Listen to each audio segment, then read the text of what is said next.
Christmas is usually relatives. This Christmas would be much, much different though. It was Christmas Eve, and me and my family were waiting for my relatives to arrive. It wasn't a party, it was more like a meeting. The meeting would go on to 3 a.m., and I was preparing for a long night. I just wanted my Christmas presents, and it was 10 p.m., so I would have to wait 2 hours. The relatives arrived shortly, and the food was set and music was playing. One of my relatives approached me and introduced themselves. I had never seen them before, and their name was Irina Kombly. Apparently they were from Russia, and that's why I had never seen them before. She handed me a present, and I put it under the Christmas tree to open in 36 minutes.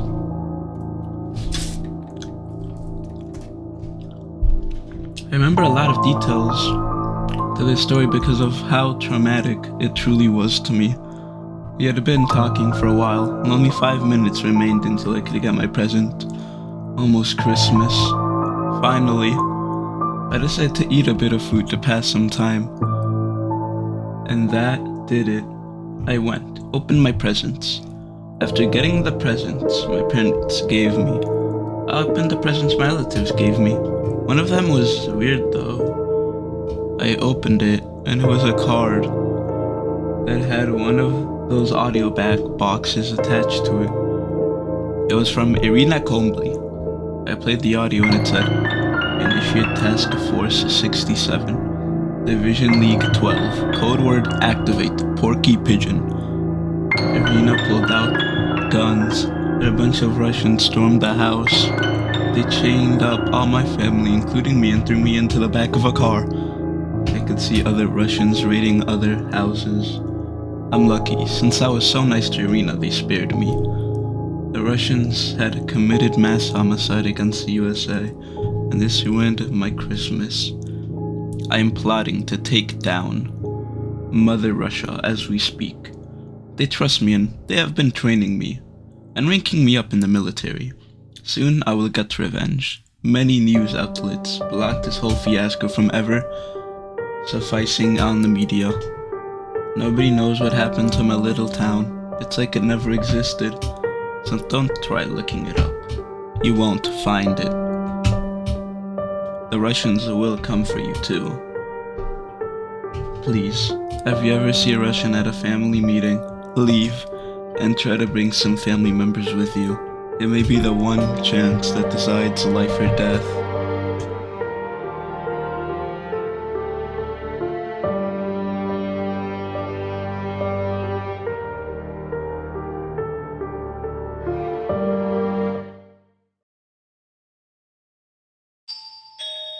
I'm an elf working for Santa in the North Pole, and I've noticed something off. I was working in the toy factory making toys for kids for Christmas when I saw something in the corner of my eye. It caught my attention, and I thought I saw a black elf. This frightened me, as he was not white, and I screamed. Other elves asked me what was wrong, and I said I saw a black elf. They didn't believe me and laughed at me. I continued with my work and just tried to forget about it. Something about that encounter, though, just didn't allow me to forget about it. The toy factory was never the same after that, and I continued seeing black elves everywhere. I wish I had done something about it, but it was too late. I had gone home after a long day of work at the toy factory, and I went to sleep. My elf wife was already sleeping. My elf wife was already sleeping, so I just joined her, but I couldn't fall asleep. I just tried to figure out why, and a little slim of the closet door was open, exposing an elf stalking me. My heart jumped, and the elf closed the closet door suddenly. I knew the barbarian was in there. I woke up my elf wife and told her to warn the other elves of the raid. I approached the closet and opened it and grabbed the black elf and pushed him to the floor. We would look at each other when his gang pulled up. A bunch of other black elves like him pulled up, and this terrified me. I jumped out my window to escape and ran. The whole village was on fire, and the sight of this saddened me. Would Santa's workshop really fall to these lice-ridden, smelly apes? I was enraged and formed an alliance with fellow outraged elves. We went looking for Santa, but it was too late. He was dead. We formed the Confederate States of the North Pole, or CSNP. We are now not able to make Christmas toys, and it's 4 months until Christmas. We are trying to start production as soon as possible, but it just seems impossible. Anyways, we have started getting spies into Santa's workshop by putting charcoal or black marker all over our faces to appear black. We have caught the black elves spying on us, with people covering themselves in flour to appear white. On October 28th, the CNSP, or the Confederate States of the North Pole, will declare war against the elves that have overrun Santa's workshop. I only hope that we can meet the toy quota for every child before Christmas, or Christmas will be ruined.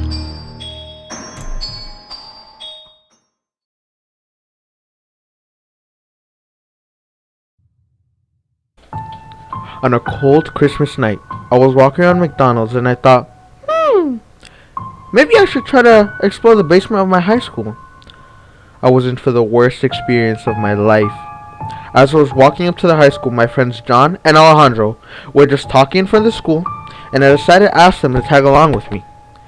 I proposed the idea of us going down to the lower level of the basement and exploring. After some time of trying to find the way down, we found the stairs, so we decided to go down. As we're going down, we hear our friend Alex's voice call out to us, "Guys, help!" We rush down to help, but it's pitch black, so we turn on our phone flashlights. As we turn on our phone flashlights, we see a tall shadow go off into the distance. We follow after it, thinking it's our friend Alex, but that thing wasn't Alex. After chasing after it for a bit, we finally decide to stop and rest. But when we turn around, we find out that Alejandro's missing. We start to panic, screaming his name, "Alejandro! Alejandro!" We start to lose hope, thinking that we'll never see him. But right when we're about to leave, we hear Alejandro scream. We stood up in shock. After some time, we decide to rush in further, but we see this white liquid on the floor and on the walls. As John and I are walking deeper and deeper, we start to hear this clapping sound. We decide we are going to investigate, and what we found was terrifying. It was the Grinch! He had Alejandro tied up over an open fire.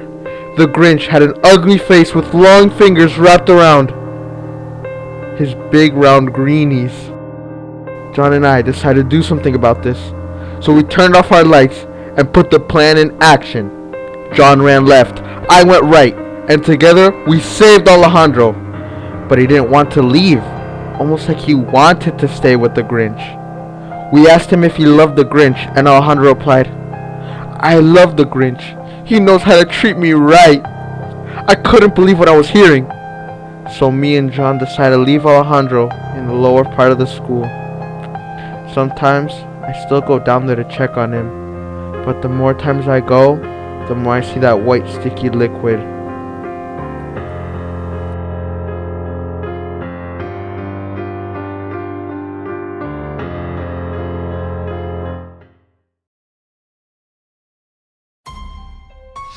It was 3 a.m. and it was snowing. I was walking down my street in Detroit, and it was actually quite nice. It was cold, windy, and snowing. After walking maybe an hour away from the house, I decided to walk back.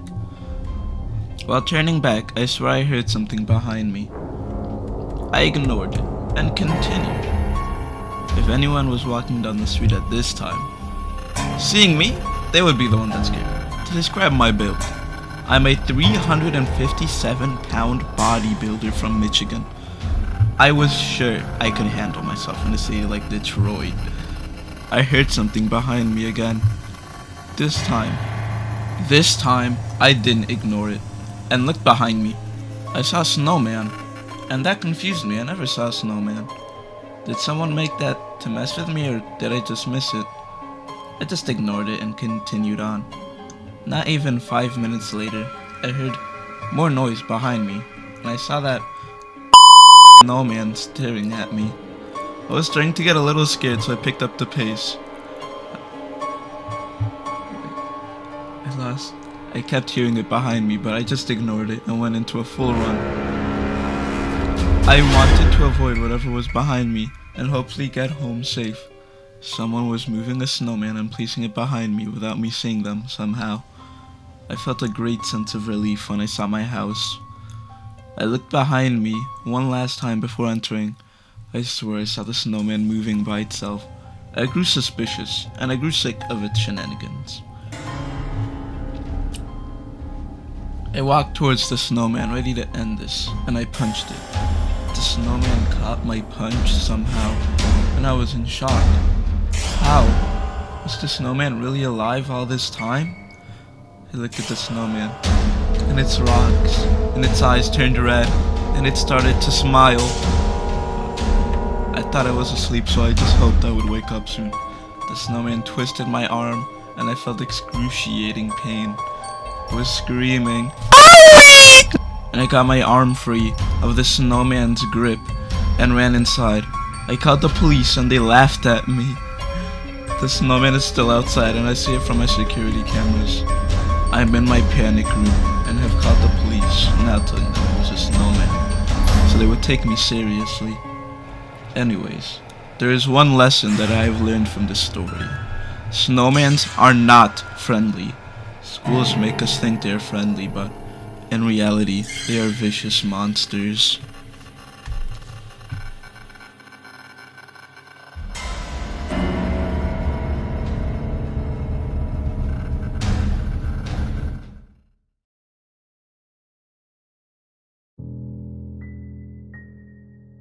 Hello, I'm one of Santa's reindeer, and I've started to notice something odd about Santa. It was a month before Christmas, November 25th to be exact, when I first started to notice this. Santa was feeding us our usual food. I was indulging in my extravagantic, appetizing, flavorsome, succulent, rich, scrummy, nummy, yummy meal. When I looked up and Santa was looking at me, but his eyes were red and evil. He had a devilish grin and I couldn't move. He moved closer to me, drooling. I'm going to enjoy this, Santa said. I begged, Santa, please, don't eat me, I beg you. Don't worry, we'll make a delicious reindeer meal, my fine, handsome young mortal, Santa told me, trying to calm me down. I tried to see if the other reindeers were hearing this, but they were all dead too. I then started hearing a voice saying, January 2, 2022, followed by a save them. I didn't understand. I started to cry. I looked back up at Santa, and he was black. And it was all a nightmare. I was so glad, but then I remembered about the date. I wondered what this meant, and I was horrified. I told Santa about my vision, and he said it was just a dream. It didn't mean anything. I really hoped so, but the following days, I heard that a black elf had been spotted in Santa's workshop a long time ago. This was surprising, and I feared for the worst. 20 days had passed, and it was December 15. I was excited for Christmas, of course. I never got to see the elves or the villages. I just stayed in my stable all day and waited for the day I would get out for Christmas. Recently, Santa had been missing. This day Santa did feed us, and I got to see him. I was very happy, but I noticed something about him. It was like his white colored skin was peeling off. He was slowly turning black, like someone put flour on their face or markered their face white. He walked away and I was feeling very suspicious. All this time I was still dreading the day January 2 came by. I grew curious of what the elves were doing, as they had gone quiet for a while. I could at least hear them yelling or talking to each other from my stable. This is a little odd. I flew off and head for the elf village. When I arrived, I couldn't believe my eyes. The village was burned to the ground, and graffiti was everywhere. I saw black elves navigating the town and I hid. Where do you think they at? Who knows? Those Confederates are vile. We found a couple of white elves. We shall commence the transformation shortly. What about the reindeer? I honed in on the response to make sure I heard it. We kill them. All of them. On Christmas Eve. They're liabilities. This shocked me. How could they be so evil? They were going to rob Christmas from us. I put on an elf costume and sharpied myself to appear black. I followed the elves, impersonating them. Where are we headed? I nervously asked. Who are you? I was freaking out at this moment, so I thought of someone they would think of as our god. I'm Elf Floyd. The elf looked shocked.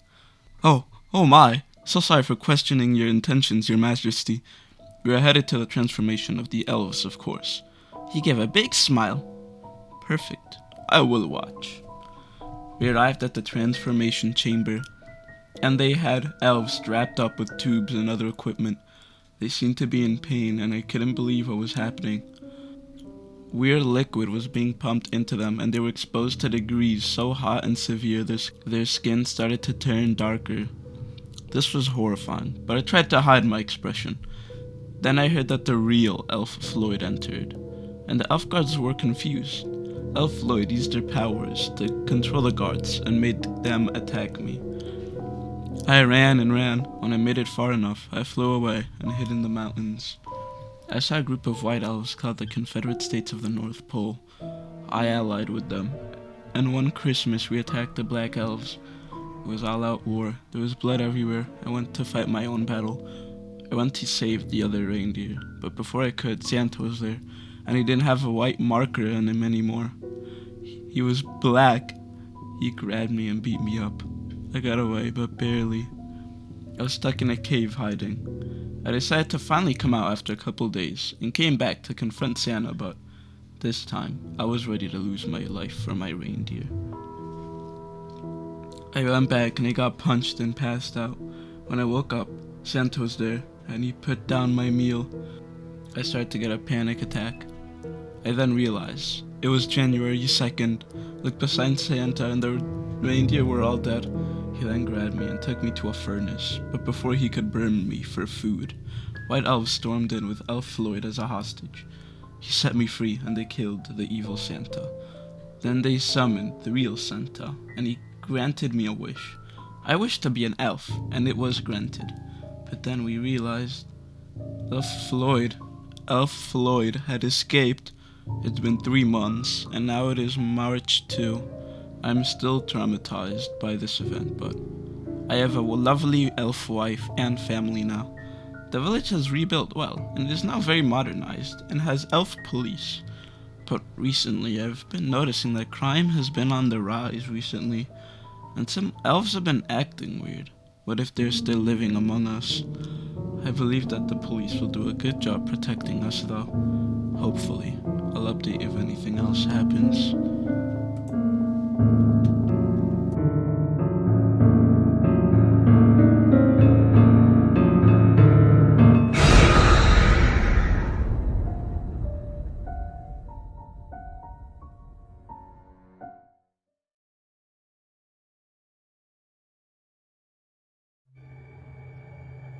This story takes place one day after Christmas. It was a cold morning, but the sun was out. I had already opened my presents from the night before, and I was flabbergasted with what I got. I had received clothes, some new shoes, and a first-class ticket to Bangladesh. I started to pack my bags and get ready, when suddenly I found a note on the counter from someone anonymous. The note read, "Nick, You can't go to Bangladesh in December. The native people of Bangladesh go crazy. They are savages. I decided to throw away the note and pay no attention to it. As I'm calling up my friend Alex to bring me to the airport, I notice that it starts to hail. But this hail looks a little different. It's almost like, no, it can't be. It was snowing perks. This had to be a Christmas miracle.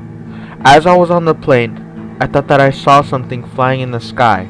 It looked kinda like Santa, but he was naked, and I thought I saw him stroking something big and long.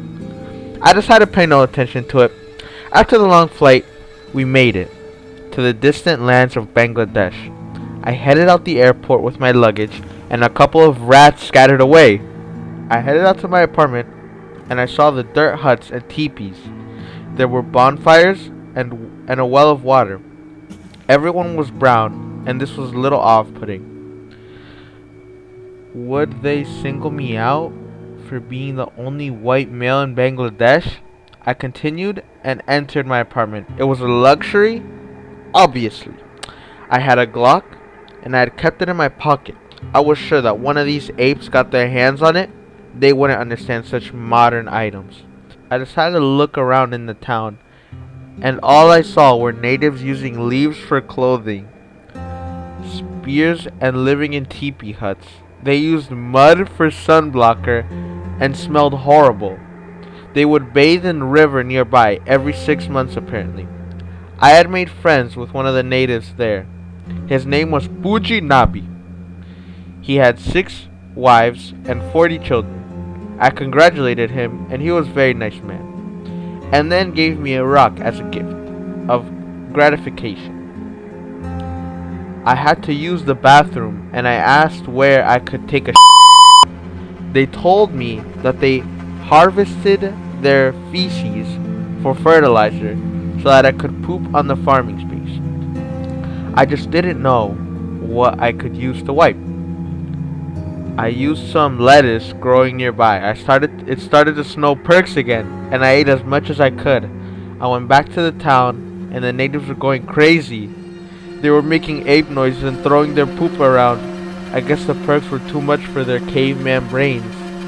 The natives looked at me and screamed at my whiteness. They all held sharp rocks at me and threatened me. I pulled out my Glock and shot a couple and ran out of ammo. They then hit me on the head with a tree branch, and I passed out. When I woke up, I was hanging on a cross over a fire. They were chanting the sea slur at me. I wrote this story down quickly on my phone, as I knew these barbarians wouldn't understand what a phone is. If you are reading this, I am most likely dead. I advise all of you to stay away from the streets of Bangladesh under any circumstances.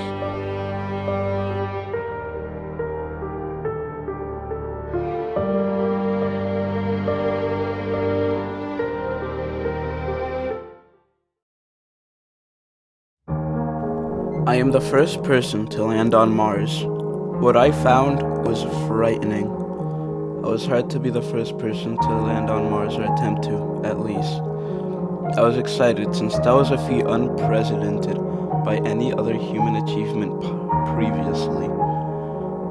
My name would go down in the history books. I just really wish I really just decided to not go. I landed on the Martian surface and did some of the tasks ordered to me. I picked up some rocks, took pictures, and explored. When I was done, I still had 3 extra hours to stay on the surface. I explored and had fun with my friend Bruno Gasolina, who was also there with me. We saw a deep hole and decided to venture inside. We went far into it, and I forgot how deep we were. We then heard something. It sounded like chanting, and I listened in. What I heard was horrifying.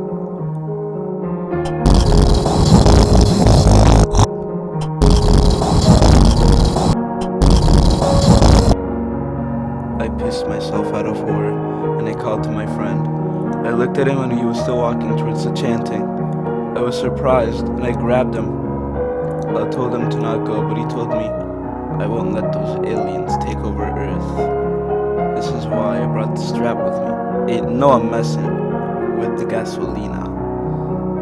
He was packed with guns and explosives. I didn't question him, and he charged in. I followed, and he threw me a pistol. But before we started lighting the place up, what we saw was horrifying. It was a civilization of aliens. I could see them. It looked like they were a cult. Gasolina ran in and started to fire. He threw grenades and other explosives into the town, killing many. I ran in behind and shot the aliens. The aliens were humans, though. How could they be humans on Mars? I stopped firing and talked to him. His name was Grant Polshevik. I stopped firing and the alien police arrested me. Gasolina was never found after this situation. They took me to their boss, and their boss was Alpha Floyd. I knew about him from a creepypasta I watched. And I was basically pissing and shitting my pants. Then another elf emerged. It was Rosa Parks. Her fingers extended into my throat. They sucked all the air out of me. I couldn't breathe. But then, El Gasolina busted in and started lighting the place up. He burned the place and shot all the guards. We got back into the spaceship, and on Christmas, I got a thank you note from Santa. I will never forget this moment, and I am forever grateful for Bruno Gasolina.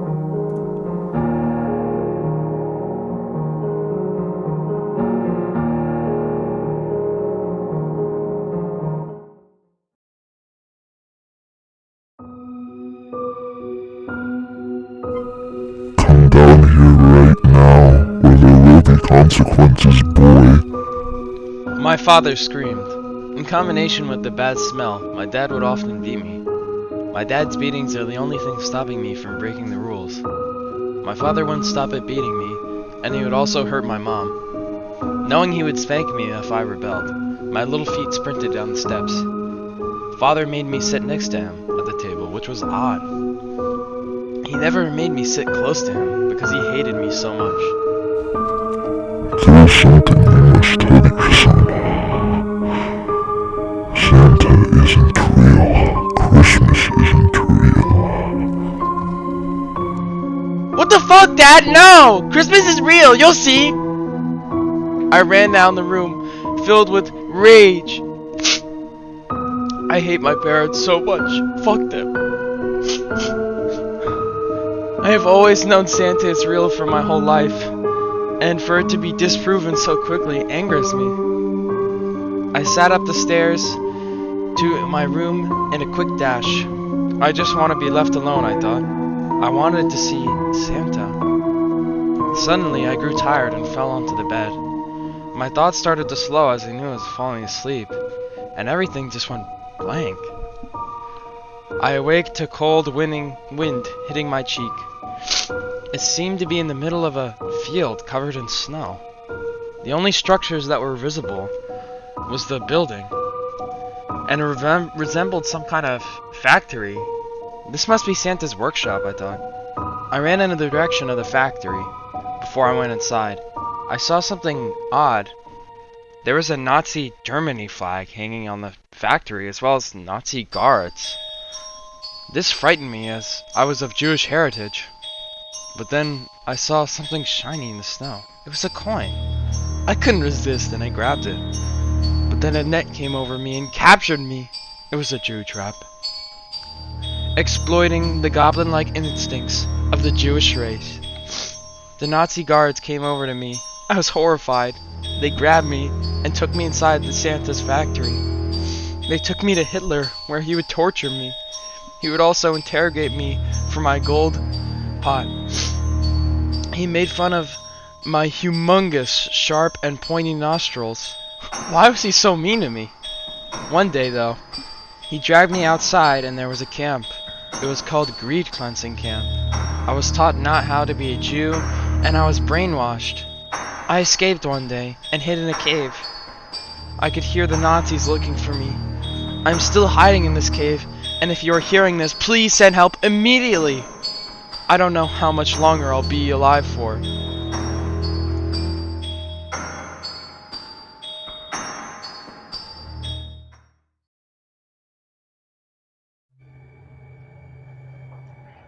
Story 9.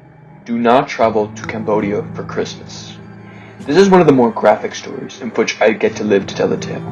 While many people love to travel for Christmas break, I can truthfully say that next year and the following years I have on Earth, I will never travel again. You might be asking, why do you hate going on Christmas vacation? I always answer back with Cambodia. Cambodia made me this way. It was a sorrowful night on Christmas Eve. I planned a romantic vacation with my girlfriend. However, she decided to text me that we were over and that she found someone better. I felt heartsick, tangled with many emotions of hatred, rage, and sadness.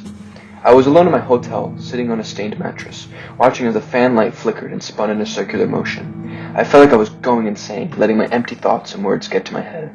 I felt like I needed to get out of my room. I grabbed my phone and my key and shut the door. As I looked back at the door, I realized that I couldn't go back until I knew I had cleared my mind for that night. I checked my phone, 2:34 a.m. I let my second thoughts get the best of me. Why am I out this late? As I walked towards the entrance of the hotel, I noticed a 7-Eleven market down the block. However, this 7-Eleven was anything but ordinary. For starters, the paint job of the building was peeling off. The colors were bleached from the years of sunshine and heat. As I got closer glimpse, I noticed a short figure at the cashier window. By the time I reached the parking lot, the figure looked at me, and it was no other than Mrs. Susan Van Gelder. What shocked me the most was her change in appearance. Her oversized clothes covered in unknown fluids and blood. Her hair was messy and covered half of her upper face, and her chin sagged down to her neck with creases on the side. I felt terrified to enter the market.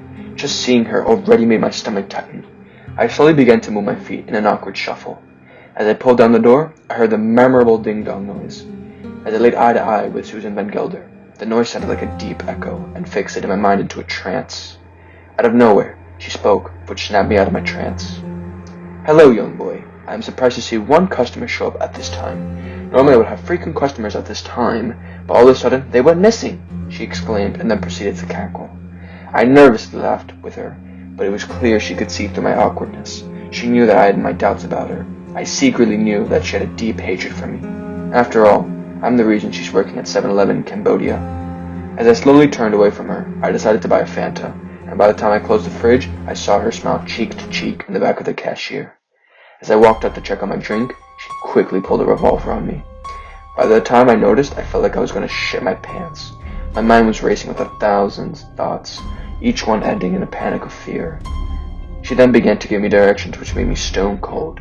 "You pathetic little shit. You're under my control. This is going to be payback for what you did to me. I hate this shithole, and you're going to suffer, you jackass," she spoke sharply. Then she got to the details. "Lock the entrance to the door, and then I want you to come back and face me. Then I will give you further instructions to turn around and move 3 feet, looking in the opposite direction of me." After all of that, she then proceeded to laugh viciously before shooting the ceiling lights.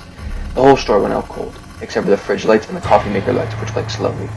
I quickly dashed to the back of the market, in hopes that I would get a sight of that old bastard. However, what I saw when I turned around sent shivers down my spine. No other.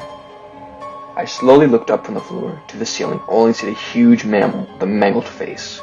You could almost see parts of its skull. It had a very bony frame, yet its arms could rip my body in an instant. Then it clicked in my mind. It was the infamous Wendigo. As I got closer, it growled very closely and threw a coffee maker at the window, causing it to shatter into pieces. I could see its cold breath longer across my face. Its eyes were bright neon red that forced me to shut them. As I opened them again, I saw a swift swipe of blood cover my face. In an instant it hit me.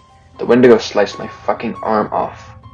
I felt pains like no other as my open wound was gushing blood and started swelling and burning my arm. I started to scream so loud that I had a voice crack and I couldn't speak again. But before I began to imagine the worst, I looked at the window and saw flashing lights. The police had arrived. I opened my eyes after shortly. I noticed the Wendigo ducked into the back of the market and disappeared into the night. After that, I saw 2 monkeys with police caps approach me. They then lifted me and carried me by my head and legs into the car.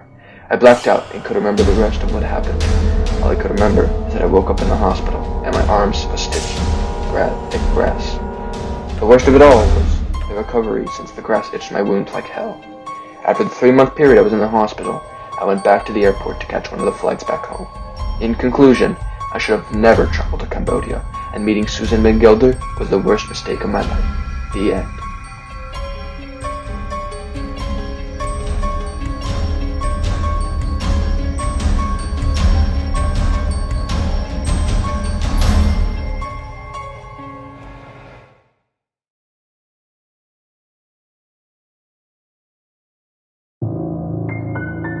Hello, I live in South Sudan and live with my family. Our house is 2 rooms, a living room where we eat and watch TV, and a bedroom where we sleep and do other things. We don't have a bathroom, so we just use a lake next to our house. It is routine for us to carry rifles and weapons in our house. We are grateful for what we have, though. We had no neighbors in a mile radius, and we had an actual house. We had weapons instead of spears, and didn't live in a teepee. Today was Christmas, but my family were all Santa deniers. I believed in Santa and tried to convince them of Santa's existence, but they would laugh at me. We went hunting for animals for food. We couldn't find any, so we settled for flies around the area. We ate them up and they were a delicacy. Then came dessert. We went to a goat farm and milked the goats. We put it in a bowl and put mud on top. We mixed them together and it was a sort of milkshake with mud as fudge. It was also quite a meal. After this feast, I went outside to play. I grabbed a stick and threw it around for fun. I also rode my goats and shot my firearms. It was quite fun. After the day was over and it was time to sleep, I went to bed and prayed to Santa for a better life. I wanted to live life to the fullest. My brother was sent out to war with North Sudan, and I wished he would come back safe. Then I saw something in the sky. I thought it was Santa, so I rushed outside. It was an airplane though, and it had an American flag over it. I was scared, and then an American grabbed me and put me in the back of his car. I saw my house being raided and bombed. I was crying, and couldn't believe this would happen to me on Christmas Day. I was Santa so cruel. I prayed to Santa, but did he not answer me because I was black? I gave up hope, and eventually the man took me to a room. They experimented on me, and one day they took me to a chair. They strapped me to it and I thought they were going to kill me via electric chair. But no, they were saving me from my illness. I was feeling drowsy, but I saw my skin. It was turning white. The scientists were excited and said they had found the cure. They were crying and said they beat the world's worst illness. I don't know how to feel, so I also felt happy. They released me into Michigan, and I still haven't seen my family. Maybe one day I will see them again, but at least I have been cured of my blackness.